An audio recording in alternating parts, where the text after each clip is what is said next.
Hey, what's up guys? I'm Praetorian and welcome back to Imperator Rome as we are playing as Egypt. So last episode we won our first victory against Antigonus's forces, though of course Demetrius is now in control.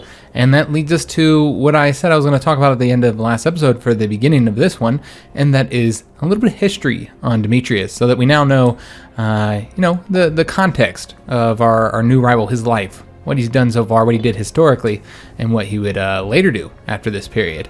But one question was asked is how many of the original Diadochi are still alive? Because somebody wanted to know if Ptolemy is the last one to die. Well, we already know that Antigonus is gone. His son is now in control. Lysimachus is gone as well. I think this is his son. And then over here, we still have Cassandra. Although technically, Cassander isn't actually one of the originals. Remember, his father was Antipater, so he was one of the originals. So I don't know if you'd count Cassandra. Now, technically, he did start the game as one of the leaders, but I don't know that I'd count him as one of the originals. He's the youngest of all the ones, so he was expected to live the longest. I mean, I think it is expected that he's going to live longer than Ptolemy. He's 67 right now. Of course, Ptolemy is 83 years old. So we're getting pretty close to how old he was when he died. I think he's 83 or 84. And then Seleucus is also already dead. His son, Antiochus, is currently ruling his lands now. Another very interesting historical character here, but we're not going to go over him. Maybe we'll save that for another Let's Play. Or if he ends up ever becoming like our main rival, then we'll discuss him. But today, we're going to discuss Demetrius. And we're going to do this in the beginning of the episode so you can easily skip past it in case you don't really care about this, or maybe you already know. Although, a lot of people who've studied the time period and know this, I expect to be the ones that would want to listen, because they often want to correct me if I say anything wrong. So let's go and jump into it. So Demetrius, when he was really young, I think he was 21, 22 years old, he got put in charge of his first real battle, and that was down here against Ptolemy, while his father was over here fighting in Asia Minor, trying to take out some rivals that were still around at that time.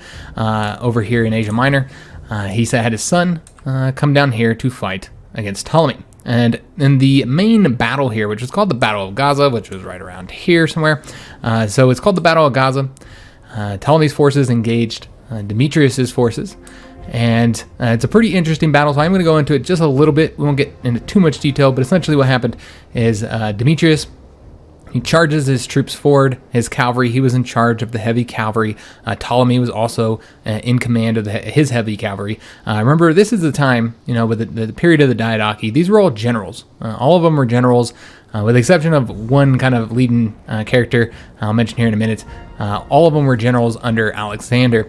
So they did all lead their troops to the front. Very important aspect of the Diadochi and their sons. The one that didn't was Eumenes. Eumenes is probably my favorite character, one of my favorite. I don't know, he's up there in the top 3 characters from the time period.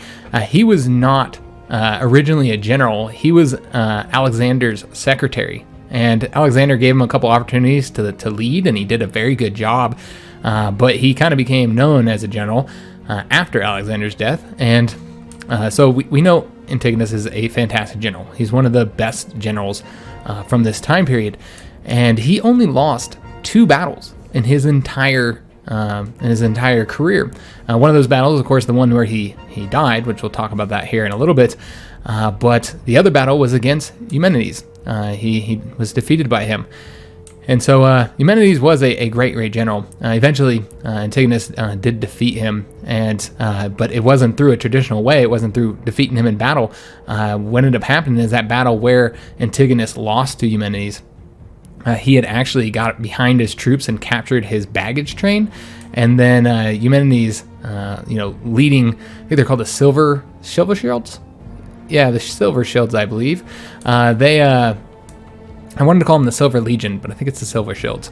But they were pretty concerned about this baggage train being taken because that was where all their, obviously all their wealth was at from, all the campaigns they had. They're a very famous group of soldiers.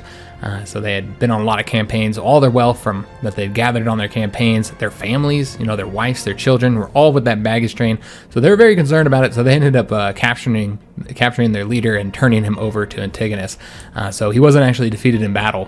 He was betrayed by his own troops. And Antigonus did not want to kill Eumenes because he respected him. He thought he was a great general. He really wanted to utilize him.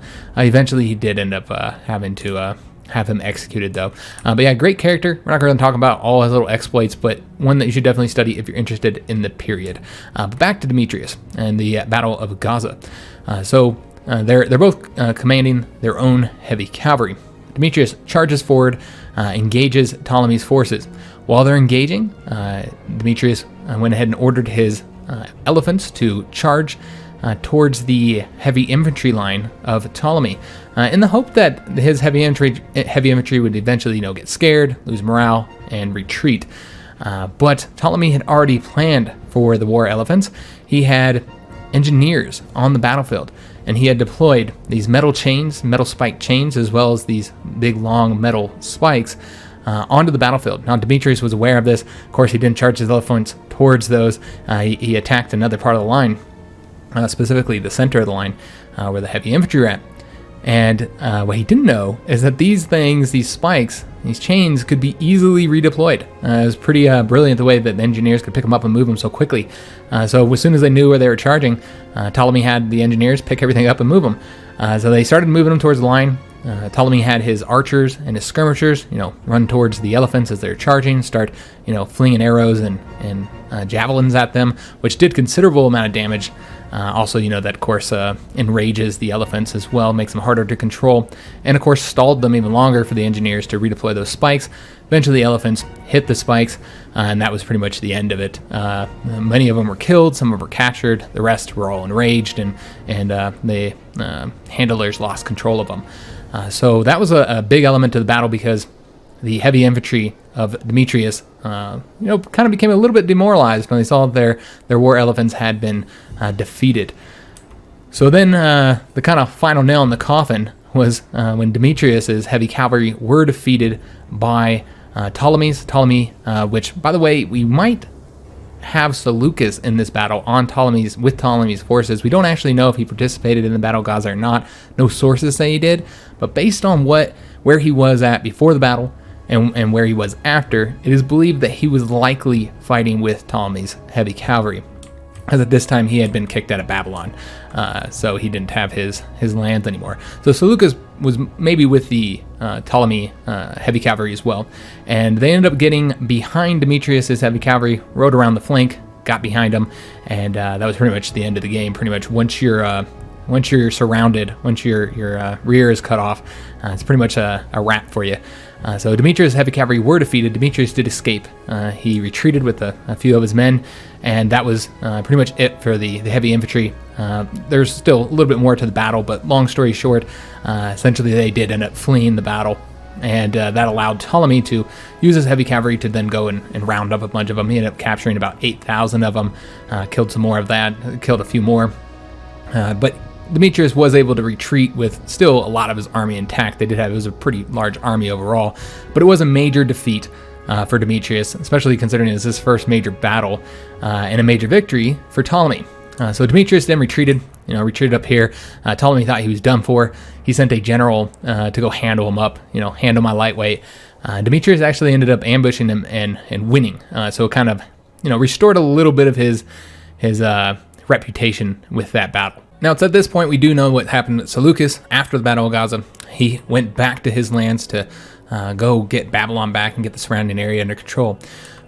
So Antigonus had ended up finishing his battles over here, and he then joined forces with Demetrius to come down here to defeat Ptolemy, and they did exactly that. They were able to defeat Ptolemy, and they forced him back into Egypt, and they began preparing for an invasion of Egypt. But with Seleucus over here, ended up causing some problems for Antigonus. Seleucus had taken Babylon, had taken over the entire surrounding area, and really Antigonus needed peace. And just about everybody else wanted peace as well. Antigonus was over here at war with Macedon and with Thrace as well. And everybody at that point was ready for peace. So they did sign a peace treaty, and that allowed Antigonus to then focus on what we'd later call the Babylonian War against Seleucus. Now, of course, there were some changes in what lands were held by everybody in the peace treaty, but the main important element from that peace treaty is that Cassandra, after the peace treaty, not long after it, would end up murdering Alexander's son. Alexander, I think he's Alexander the Fourth, I believe. He would murder his son and his wife, Roxana. So Roxanne and Alexander were killed by Cassandra, and that would have some later ramifications in regards to Alexander's empire. But once again, we had the Babylonian War here. I won't go into too much detail. That doesn't really have that much. Demetrius was involved, of course. But what ended up happening is Seleucus did win, and that's how you got this. So unfortunately, Antigonus did lose his Eastern Empire, which is where a lot of the wealth was of his empire. So it was kind of a major blow to Antigonus. So peace did not last long, as you would expect. It didn't last very long, guys. So they ended up back at war, and this time Demetrius was sent to Greece. So Greece is being attacked. Athens is under siege by Cassandra, and one of the really interesting elements for Antigonus, why he was so much supported in Greece, and this includes Demetrius, is that they looked at they treated the Greeks in a different way than the other Diadochi did.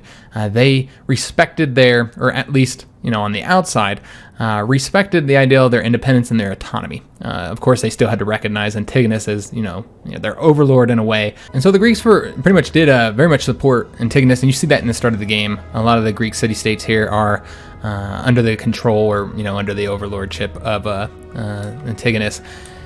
And so Demetrius goes to Greece.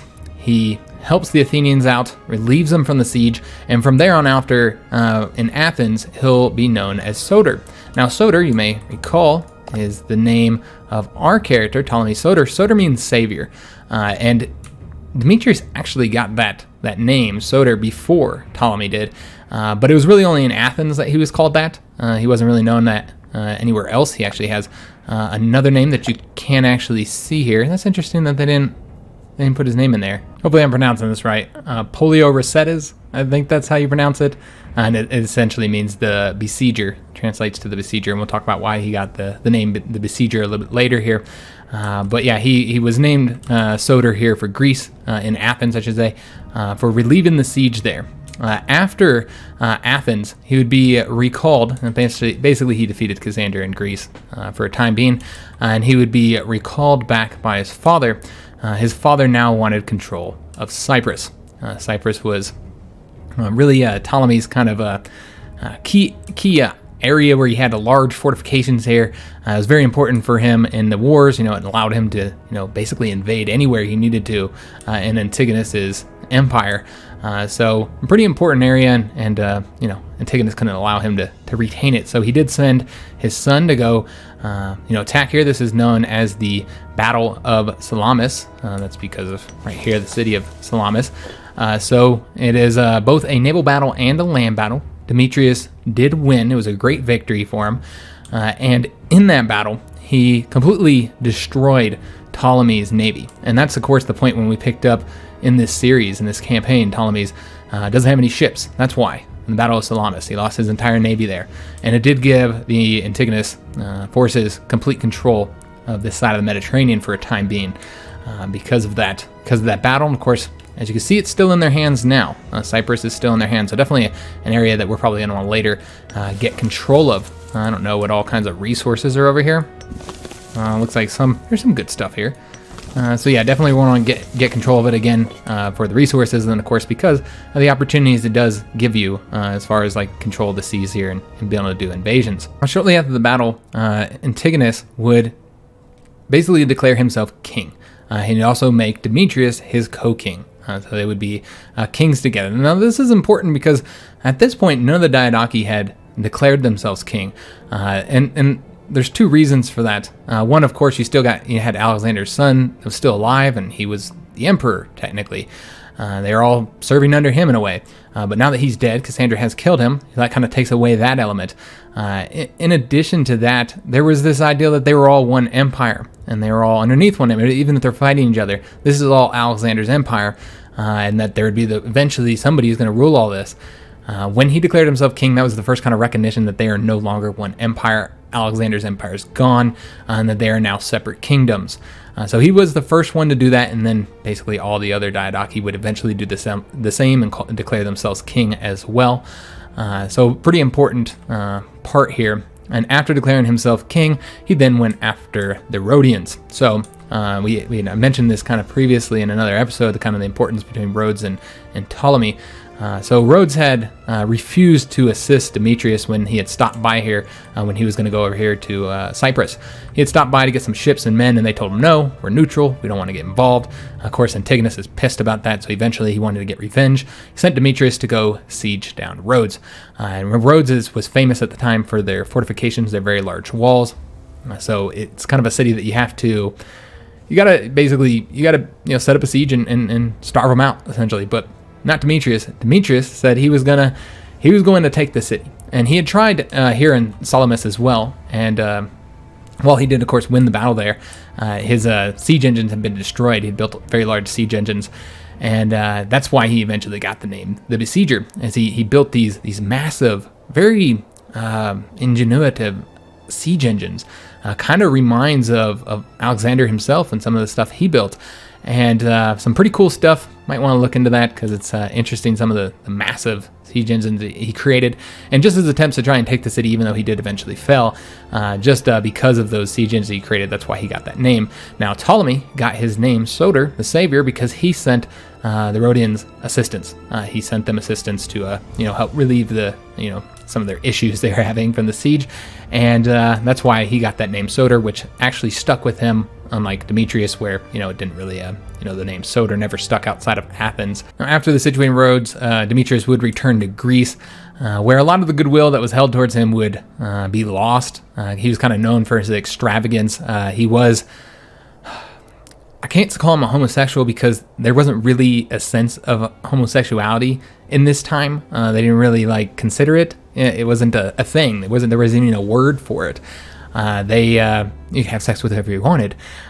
So even the Romans had different feelings about it. There was positions, where it was okay to have sex with a man, but only if you were the one in the more manly position. I don't want to go into too much detail here. I'm going to get demonetized. But you could be in a certain position and it was still considered okay. With the Greeks, nobody cared. Nobody cared what you do at that time. So, he very much liked men, and that wasn't a factor. What was a factor were some of the things that he did do to some of these young boys, some of these men. And I'm not going to go into details. You can look at these all up yourself. But some bad stuff, some pretty bad stuff. And he was known for extravagance.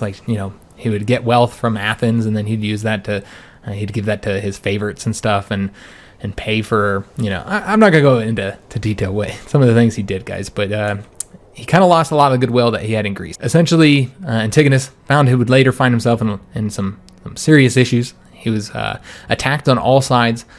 He was the most powerful still, even after losing his eastern empire, and everybody joined up against him.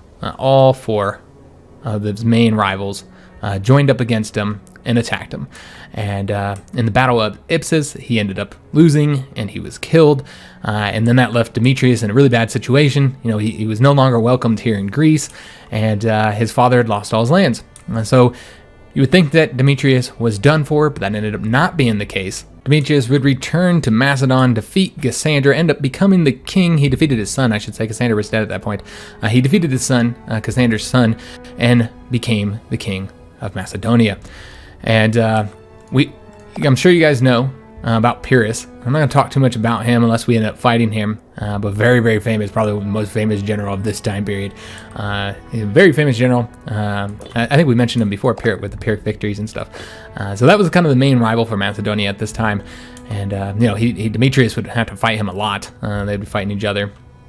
But the end result that he was eventually defeated in Macedonia, lost his title there, and he fled to Seleucus, who at this time is his father-in-law.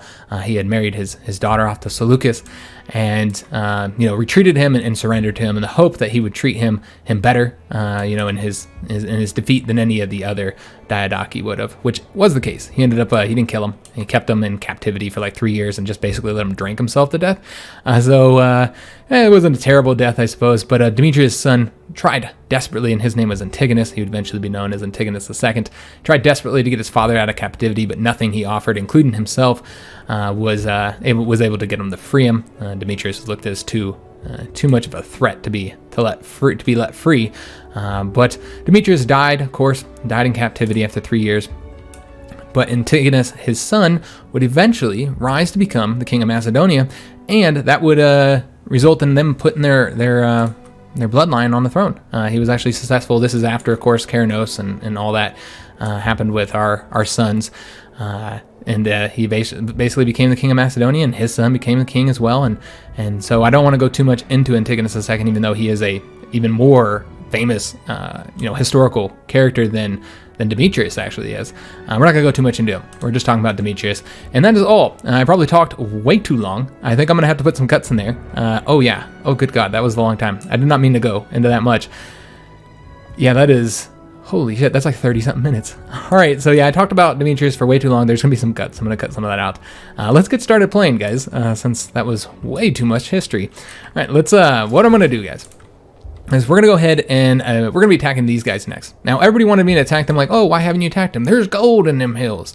The reason why I haven't attacked them for their gold is because we already have gold. If you look at this, it's just called rare metals. You can see your precious metals is what it's called. Yeah, you see the precious metals all down here. Precious metals are garbage in this. Like, gold is really important in other Paradox games.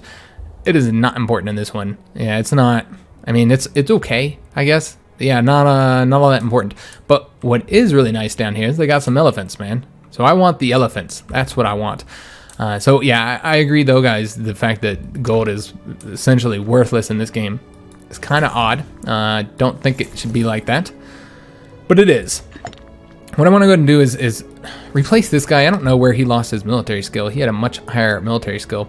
We're going to be replacing him with, well, there's really not a lot of options here, guys. I mean, I guess we can place this guy. I've been kind of hating on him because he built that statue, but I think it's about time to go ahead and put him in power. I'm pretty sure this is the guy that built that statue with the smile on his face. We're going to put him in command. Of course, some of the forces will still be loyal to the other commander, but that's okay. And then he's going to be going down here. Although I don't really like the makeup of his forces. Yeah, the makeup of his forces are actually not great. Okay. Yeah, I didn't really think about that. Maybe we should have done it here then. But what I was thinking about was the fact that this is not great terrain and we have more troops here. Yeah, we should probably send the smaller army. You know what? We'll send this one and just hope that they win. Because they have light infantry, so they're not going to be as heavy as far as attrition goes. And I think there's only like 11 cohorts down here. Yeah, 11. So hopefully that'll be enough. If it's not, we'll send more later, I suppose. Let's just go ahead and send these guys down here. And right there. And they're going to take a little bit of time to get there. That's okay. We're going to go ahead and also send... we'll just send our forces right here for right now, I suppose. I think that will work out fine. All right, so let's get the plane. Barbarians have been paid off. That did cost a bit of money. You know what we're going to do? Because I'm trying to keep this guy alive longer. Oh, nope. It's not going to work. Ptolemy's almost dead. Damn it. Oh, that's unfortunate. Ptolemy's going to die. I was going to say we could try and seek treatment here. But yeah, I don't think it's going to work out. I was trying to keep him alive longer than his son, but nope. It's done for. I'm pretty sure Keranos will be our leader. All right, well, that's a shame. It's a real shame. We'll just have to let it happen, guys. We could, of course, build some more things, some more buildings, because we do have all that money to spend. But what I really kind of want to do, and I haven't done this yet, let's go and get our fleet out of here. Oh, yes, we have all the troops just sitting here. Let's go and get these guys going somewhere else. I think we're going to keep these guys in Cyprus so that they can easily deploy elsewhere. So let's go ahead and do that. And move them over to Cyprus.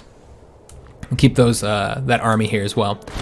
And shame of a governor. In the midst of a follow season, Marcus, one of your most esteemed governors, held a vast and lavish party in his summer palace. Even his most loyal subordinates were shocked by the display of contempt for the plight of the common man, and they're demanding a manner of justice be served. So if we could demand a payment to the city, he would lose some money, he'd lose a bit of loyalty, but they'd get a granary, demand his resignation, and he would resign, and everybody would be happy, but he would, of course, lose a bit of loyalty. or we can say the commoners are not our problem. Well, let's go ahead and demand his resignation. We can place our own governor in charge there, I suppose. Let's go and take a look here. See who we want to place. Won't let me do that. I guess we'll have to do it this way. Let's go ahead and place somebody in charge here. Somebody that we can trust, somebody that we like. Maybe it was this Lysipos who did the statue. I think it might have been this one, actually. Yeah, I think it might be Keegan. Yeah, it was him. It was this bastard. All right. So let's place somebody else in charge here. Let's see. Do we have any scorned families that are over here? Yeah, this is a scorned family. He's a bit harsh, but that means the slaves will output more. Yeah, we'll place this guy in charge here. He will be in command, and I believe that means that we'll reset all the governor policies as well, which we don't really have the civic power to be messing with too much. I will take a look and see what he ended up doing. Conversions, acquisition of wealth. All right, the main ones we want to get rid of is these local autonomy ones. These ones are pretty bad overall. Where's that at? It's over here. All right, we'd want the border forts there, I suppose. Let's go ahead and do that. The borderlands. I like that manpower. Manpower is always helpful. You can tell that we could use a bit of peace for a little while to try and build up our manpower reserves. So let me see. And I know that that gains the tyranny as well, but that's okay. Let's see. We got another one over here that we might want to change. Which one's this? Oh, this is way over here. All right. I don't really care what this one is, but once again, I don't want them to do that one, the local autonomy. Not great. Which probably is to do the borderlands, I think. Yeah, there's not a lot of commerce here, so I just do borderlands wherever there's not commerce to get the manpower. So we've got that one knocked out. Let's go and take a look and see if there's anything else that we might want to change up here. Once again, I think I'm only going to change up those ones. Yeah, the rest of these are fine, I suppose. We even let them do the acquisition of wealth. We'll let them enrich themselves. I don't care. All right, so that's fine.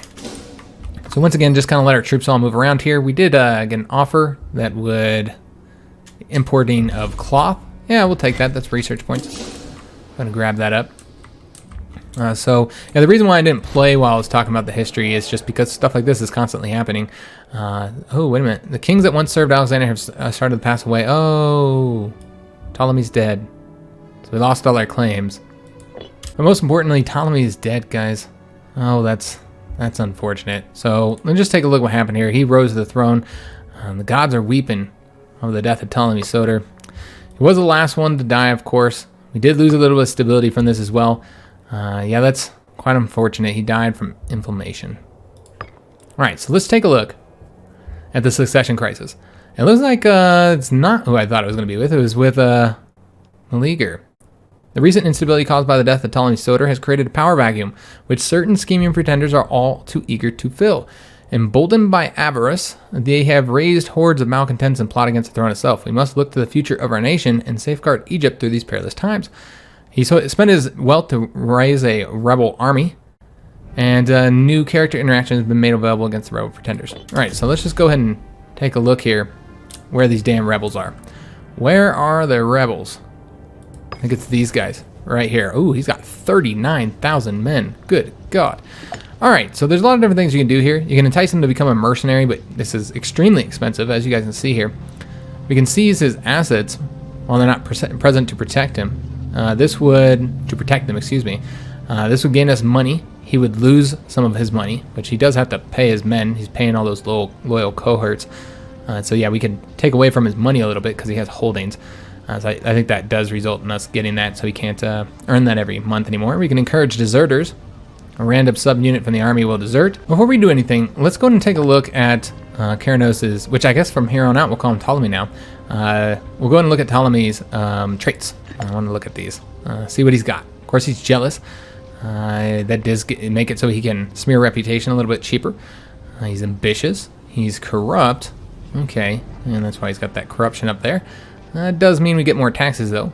He's got the infection. Of course, he's dying as well, which I believe that his son will now be or actually his daughter would be, because I don't think, gender doesn't matter in this succession law. So our daughter would actually end up being the ruler here. Just taking a look at our current heir. Oh, and she's dumb.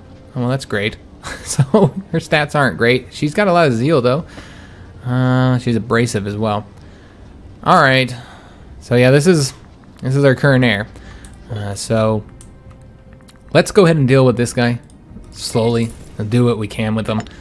First of all, let's seize his assets. We get a bit of money from that, of course. Maybe we'll use that to entice him to become a mercenary a little bit later here. We'll get some corruption, but that's okay. Let's go ahead and seize the assets, though. Oh, you can keep on seizing them. Oh, because it must have more holdings or something. I don't know how this works. Oh, and it just keeps increasing our corruption as well. All right. So not going to keep doing that. Because, yeah, that is ticking our corruption up pretty high. I don't know how that affects us here. Does look like everybody has, or I don't know if he has a higher wage or everybody does. I would imagine we just have a higher wage. Does decrease our legitimacy and increases power costs overall. It's not great. We might want to increase our popularity by holding some games. That's an option. And I guess that's it. That's all we can really do. All right, so yeah, we can't keep doing these. I don't know if it's because he has lots and lots of holdings or what the deal is. Or if that has nothing to do with the holdings, that's a possibility as well. Not entirely sure.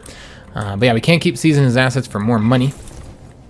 But we're not going to, although it might be beneficial to do that just so that we can get enough to send him off as a mercenary. But yeah, I don't want all that corruption. So let's see what else we can do. We can encourage deserters. We will go ahead and do that. That gets rid of 6 of his units. Yeah, now he's down to 33,000. I don't know if he's actually attacking us. Or if he's just, it looks like he's not actually attacking at this moment. Okay, does that make this any cheaper? It does not make it any cheaper. We're just going to encourage the deserters again just so it gets a smaller force there. And I almost want to do it one more time, but he's not. Yeah, let's go and do it. No, 200 is good. 200 political or military power, that's all I want to spend. All right, is there anything up here that we really need to be aware of? Obviously, we got, starving pops. And that's because of these guys, these barbarians. There's not really anything you can do with them. You paid them off, but everywhere they go, they cause starving pops, which is kind of unfortunate. Yeah, and we got to save our money, so we can't really build any granaries in these areas right now. Scorned families, pretender support. Yeah, we're aware of all this. Lack of commander, disloyal characters, and civil war will break out in 11 months. It's because our army's too small. So if we built up the army a bit, then that actually might deal with the issue. Why did these not go where I told them to go? Get your ass down here. All right, so we're going to bring him down there. We don't have a commander here. We could place Keranos in power. Is Ptolemy, we can, I say Ptolemy, but Philadelphus, we could probably use him now because I don't think he's he does not a pretender. Let's go and start using him. Such a bummer we weren't able to get him in place. I really would have liked him to be the ruler. It's quite unfortunate. And also, if you guys recall, I married our former daughter and now our sister, Arsino. She's known as Arsino II in history. I married her off to him. I don't remember how they ended up getting divorced, and the reason why I married it off is because of historical reasons, because we already talked about history. I'm not going to go into her character this episode at least. And I married her off to him, and I was hoping that, and they did have one child together, as you can see here, but I don't remember how they got divorced. But yeah, that's kind of unfortunate because, I mean, I guess it doesn't matter because he didn't become her king, but I was kind of doing that based on their history. Maybe we'll go into that in another episode. We can get something here. Let's go ahead and do that. Let's see what we want to get. Maybe something that might make people happy. So we've been having some issues. Change governor policy cost. Oh, that would be nice, I suppose. Ruler popularity gain. Or this one, so we can get sacrifice of the gods a bit cheaper. I suppose that one would be nice as well. I think we might go after that one, or actually supply limit. Yeah, that one would be really helpful. We're always having problems with supply. It's the less attrition we take, less manpower we lose. All right, so just looking at my men here, make sure that we're not taking any attrition anywhere. Yeah, we're not taking attrition anywhere. We're pretty much good to go. Just trying to raise this up here. It does look like it says that we're losing 1,500 attrition. It's probably these guys here. So I almost want to go ahead and have them force march. We'd have to stop them for a second, just so they can get there quicker. It does increase their weight, though, so it might actually not help. I don't know if skirmishing is the best thing for him. It does look like it is. Okay. Let's go ahead and move him down here. I have no idea what this guy's currently doing. How much longer do we have? We have 7 months, so we might have to deal with this. We could also, like I said, build up another bit of an army. I think we will go ahead and do that actually. Yeah, let's go ahead and build another, a few more troops. Maybe we can try and reduce the chance of a civil war happening if we have a larger army. And in fact, we can actually build war elephants somewhere. Oh, we can't. No, it should really not be available if you can't do it. But let's go ahead and get some more guys. Just build up a little bit of an army somewhere. We'll just build some troops here, I guess. And build some heavy infantry. Let's Let's get like 1, 2, 3, 4, 5 here. We'll start with 5 heavy infantry, and then go ahead and also build some more heavy cavalry as well in the neighboring region. 1, 2, 3, 4, 5, and that might help out some of our issues. Of course, it does reduce our manpower a bit, but I'm trying to deal with this guy. We're going to clearly have to encourage more deserters, and it does look like that was enough to get rid of the chance of a civil war. Excellent. All right, so this guy's marching down there, and the Civil War, you know, as you guys saw, is solely based on like what percentage of your troops are currently rebellious. So luckily, all of our generals are pretty loyal, so we don't have too many issues with that. We don't actually need this army anymore, but we'll keep them constructing. Might as well. You know, we currently have 74 cohorts. Compared to our rivals, who only have 32. So yeah, we do have a large empire to control with, you know, several borders, and we're gonna have a lot of troops down here in the south. So these guys are taking forever to get down there. I almost feel like forced marching would be worth it. You know, let's go ahead and have them do that. We're gonna have them forced march so we can get there a little bit quicker. And forced march, get your butt down here. I ain't got all day, man. Might end up taking more attrition that way. I don't know. So, what are these guys wanting? Cloth. Don't remember what the cloth does. I always forget. That's the papyrus. Where's the cloth? I seem to get the cloth and the papyrus mixed up. I guess I was looking at cloth before. Here's the cloth. That's local taxes. We'll have to decline, my friend. Currently making really good money. Well, it's not quite as good as it used to be, is it? Nope. Probably. No, it can't be from these guys. We're not paying them yet. Not entirely sure why we're not making as much money. But we're trying to get enough money to pay this guy off. We could just destroy him too, I suppose. That's an option as well. He doesn't have that large of a force. Do we really need more mercenaries out in the world? Not really. Yeah, I almost think we won't pay him off. We'll just see what he does. Maybe he'll die or something. So that is our uncle. So, I don't know. We'll have to see what he does. But right now, we're going to be concentrating on conflict in the south. Let's go and speed this up a bit and try and get some stuff going over here. Let's go and increase our stability a bit. And I gotta find the damn religious one. Right there. Let's go and increase our stability. Although this is ticking down, I think we have enough religious power to do both. So let's increase our stability up. And we have barbarians that we need to pay off again. Really? No, they're already paid off. Yeah, it's just causing us problems there. Okay, got the oratory advances. Excellent. Increases country civilization level. But yeah, almost got our troops down here. Yeah, I think that probably was the better route, the way to do this. Let's go and make sure we turn off the forced march. And then we're going to be declaring war on them. We have the power, so we could do that now. Let's let our manpower build up, guys. We're still losing for attrition. Why? Like, where? Oh, he's going to actually fight. Who's he fighting? Yeah, I'm not entirely sure who's fighting over there, but let's go and get our forces here all merged into Alexandria, I suppose. Everybody go over there. Let's get an invention as well. See what we can get here. Discipline would be useful for the heavy infantry. We're using a lot of heavy infantry. Also, money would be helpful. I don't know if there's anything that would give us a little bit of manpower.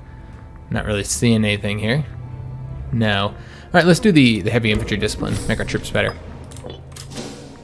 But yeah, we should probably build some buildings if I'm not going to pay this guy off. Ooh, a venomous tongue.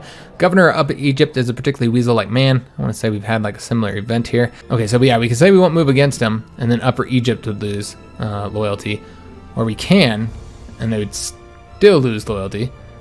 And we imprison this guy, who we don't particularly like. Alright, well, his loyalty is currently 64. Yeah, we lose a lot of loyalty in Upper Egypt, surprisingly. No matter what we do.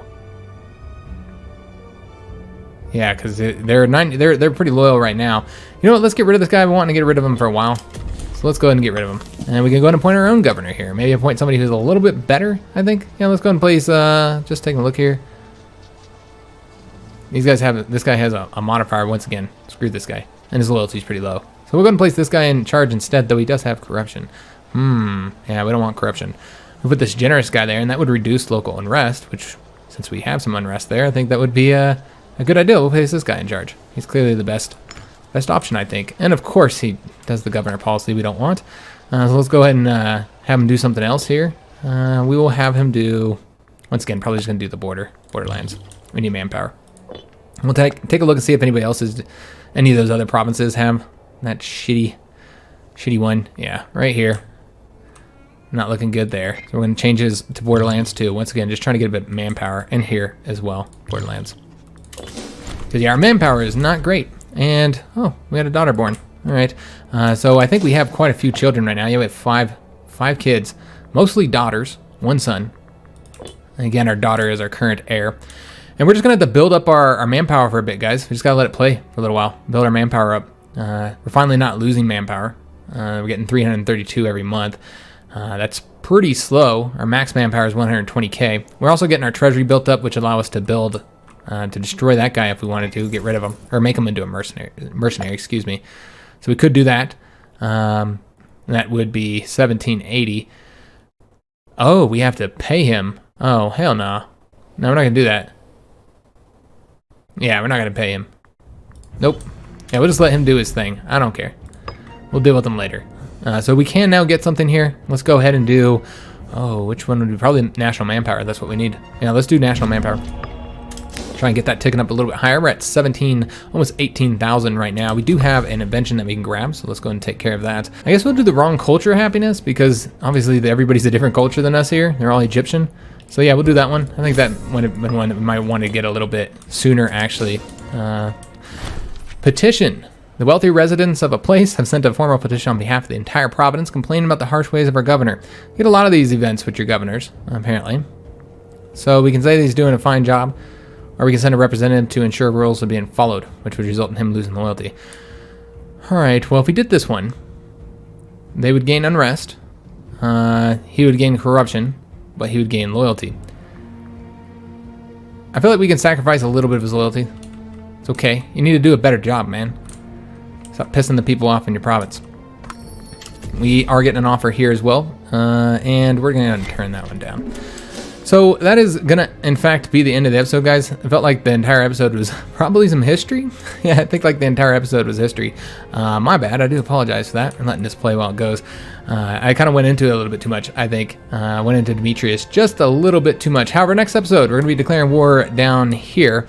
I do have to go pick up my kids, though. That's the reason why I kind of got to end it now. We can't go any further. The Olympic Games. All right, well, we can go ahead and send somebody real quick.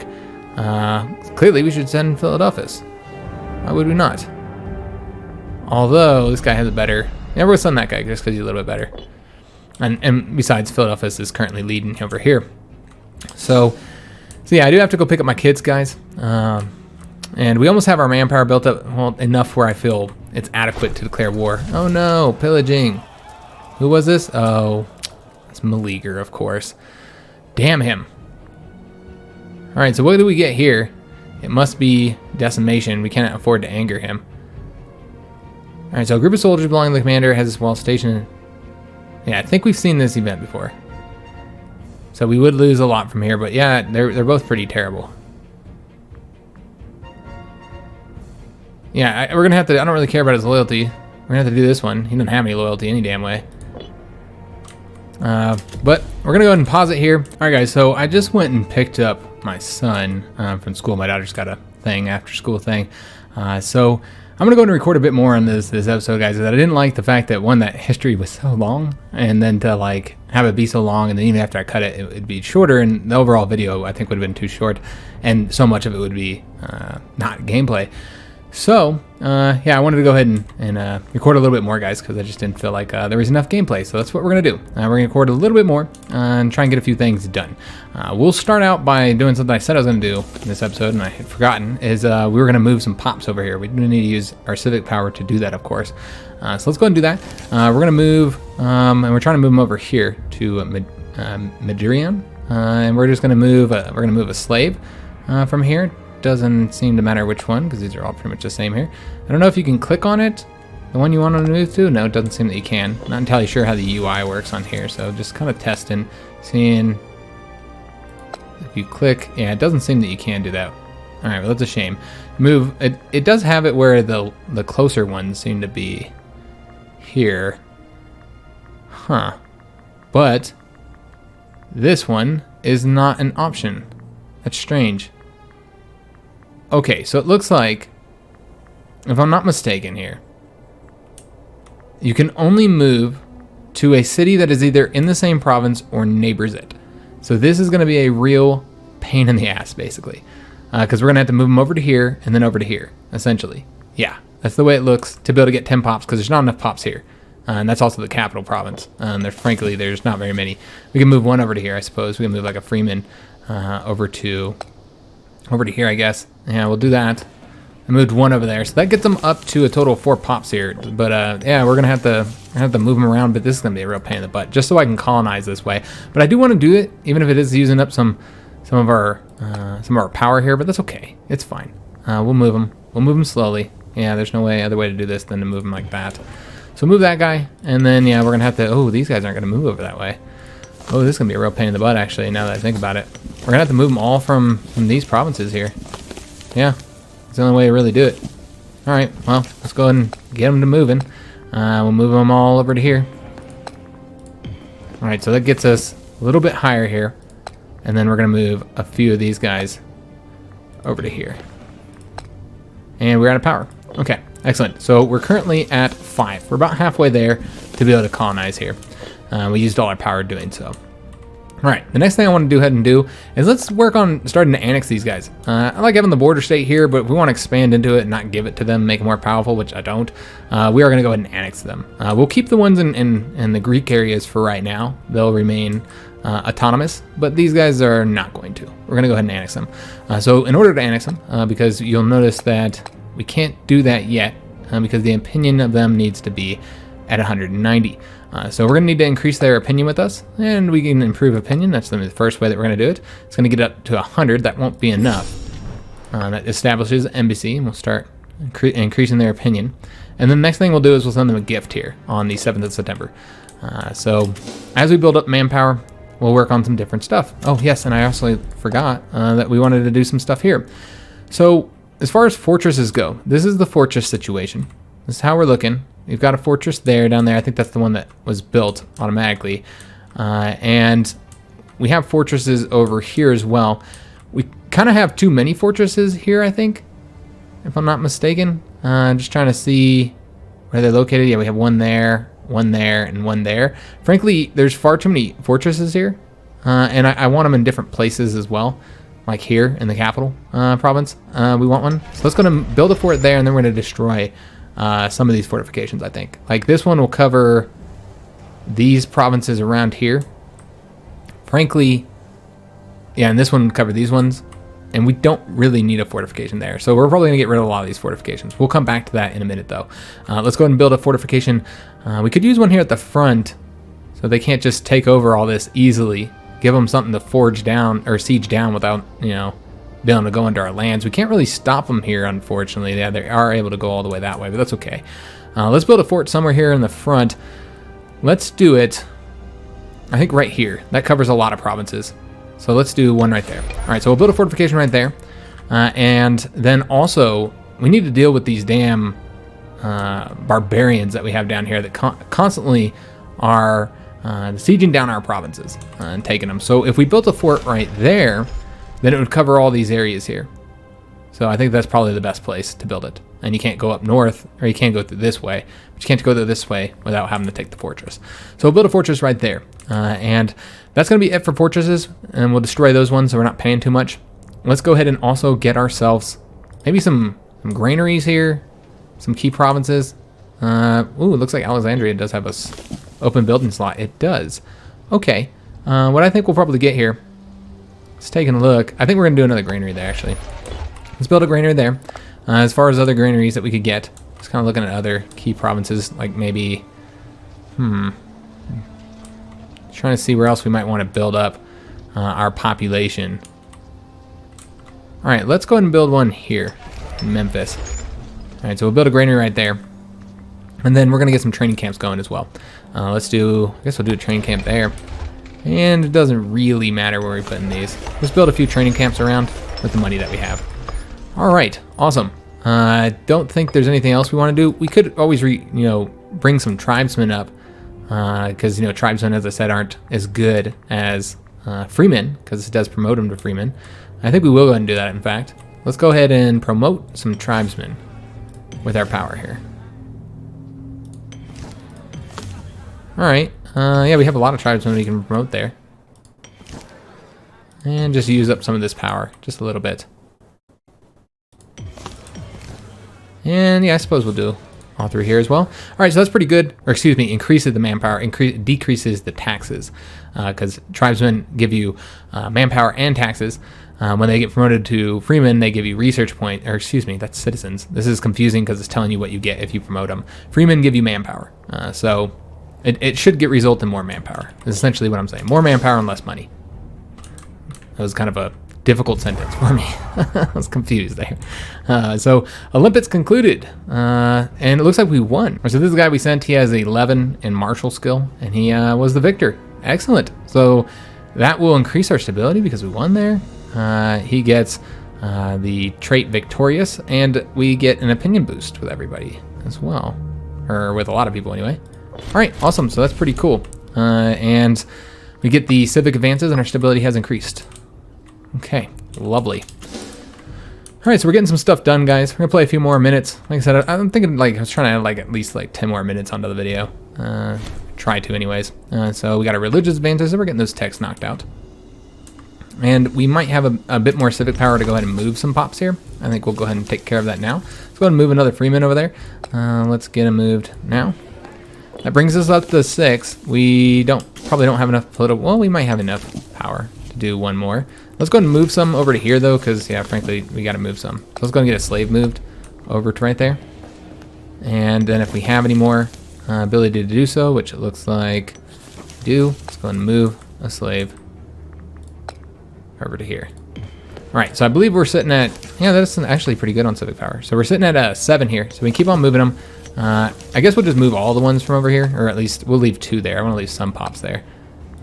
One more there, and yeah, that gets us to 8. And then we'll move one more. All right, so that's at 9, and then I want to move somebody from one of these. I guess we can move from this one. Yeah, it's pretty cheap, actually, to move these. And should be done. There we go, we had just enough. And we are now at 10 pops, and so now we can start the colonization here. All right, so we'd have to pick where you want to move them, and it does seem they have to be, okay, I wasn't aware of that. It does seem they do need to be of your culture, Macedonian culture, your primary culture, which means we have to convert the culture here. Okay, wasn't aware of that. And it looks like he is currently doing religious conversion, so we're gonna have to change that over so that he does cultural assimilation, culture assimilation, so that we start getting these guys changed up to our culture. All right, so that's what we'll do. They get a little bit of tyranny from that. That's okay. Just try and get them all changed over to our culture, so that we can actually start colonizing here. This is kind of a pain in the butt, a little bit, guys. Yeah, although it does seem, no, they do all have to come from that province. Never mind. All right, I was gonna say maybe you can move them from a different province. It's not the case though. So we got our martial advances. I think that was the last tech that we needed for this tech category. And I think we'll probably go ahead and build something up here at Granary, since they're having problems due to the barbarians there. I don't know if that'll be enough to fix the issues that they're having. Just building up our manpower. National Freeman output plus 1%. They want to trade for some earthenware. I say no, I kind of like earthenware. Earthenware's got some good bonuses, so we'll keep the earthenware. But yeah, we want to declare war on them. We don't have the oratory power just yet. But once again, building up the manpower, so that's okay. And that's still going to be next episode, I think. I think a little bit of peace in our time would be a good thing. We'll take a look and see if they're at war with anybody. They are not. They're getting a little bit of peace going as well. And ooh, what's this? Liberation. The city council of Memphis has taken upon themselves to free a sizable quantity of privately owned slaves. We could intervene if we think it best. Letting slaves get too comfortable could have repercussions. So they would become freemen. Or we could say, how would our governor manage without slaves? And Ptolemy would gain a bit of corruption. And we would get some money from it as well. Let's let them become freemen. That's fine. You're basically exchanging money for manpower, which I'm okay with. We're at 155 max manpower. That's decent. Not bad at all. And it seems I never did merge these guys here, so let's go and take care of that. Going to merge them. I don't know if I'm going to give them a commander. It does have penalties not giving them commanders. They're morale of armies, but we're not using them, so it doesn't matter. We can also change up our laws here, something we haven't really done much of. We could change our laws. I don't know if there's, it looks like we don't have the power to change them. They're pretty expensive, so we can't do that. We don't have the oratory power, but we can also change something here. For instance, I have no plans on using my fleet for any time, so let's go and change that so we earn a little bit more money. Change the fleet maintenance up. Their morale will be dropped. That's okay. As far as other things that we can change, there's not really anything here that I think would be a good idea to change at this moment. Yeah, I could do that one to get a bit more money. Yeah, none of these are, I don't think we really have much loyalty problems. We have a couple disloyal characters, but it's okay.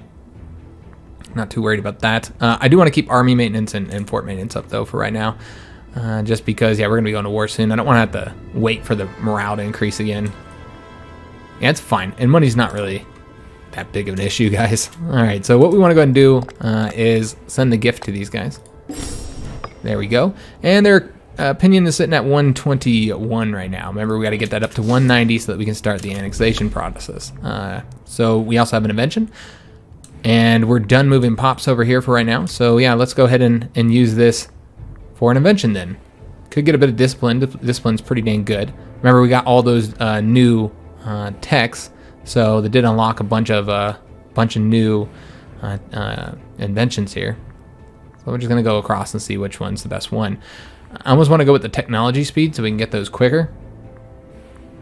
But let's go for discipline. Discipline's so great. You know, you do more damage to your enemies. So it's a great modifier to have in a paradox game. Fortresses do take a while to build. Oh yes, I never did deconstruct these fortresses. So let's go ahead and take care of that. We're gonna go ahead and get rid of this one. Don't have to pay for that one, and then we'll get rid of this one right here.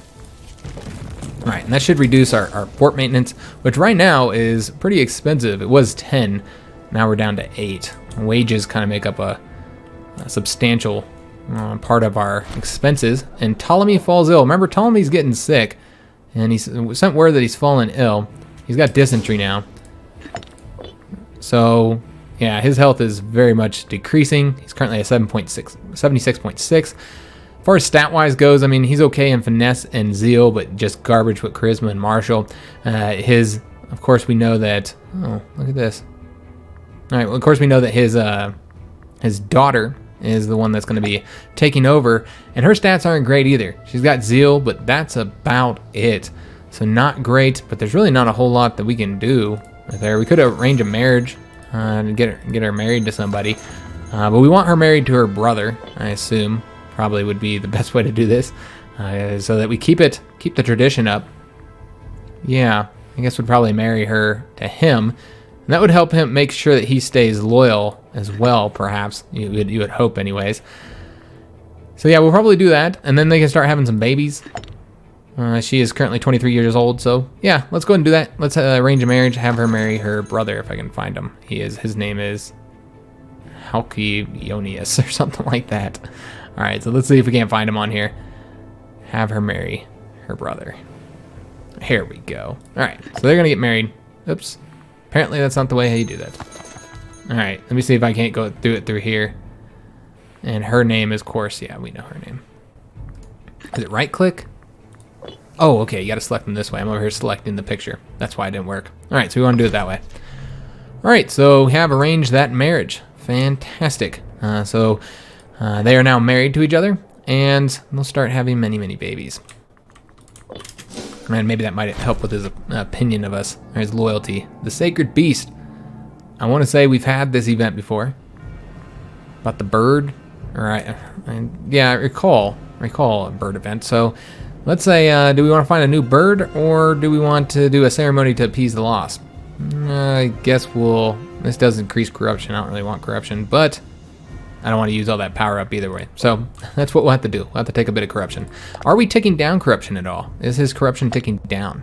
Just take a look. It looks like it does tick down a little bit, but not much. All right, well, that's fine. Okay, so I'm guessing that's probably good for this episode. Manpower is getting up there. We're almost to the point where I'm ready to go ahead and declare war. That is something I want to do next episode, though. Let me see if there is anybody I can send here yet, if we've converted anybody. Apparently not. I don't know how long it takes to convert. Just take a look here. you do get unrest from that as well. It's a 30% chance that one of them will convert to Macedonian culture. All right, so it probably takes a while, I would assume. And it could be either one of these. Oh, it looks like it converted these two. Oh, that figures. So these two have been converted, but nobody here has been converted just yet. Oh, no, there have been. All right, so why can't I send somebody?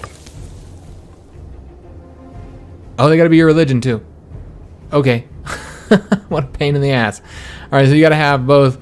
They have to be your religion and your culture. All right, so we did convert some of them. Probably enough where we could change it up to the religion. We'll let it go a little bit longer.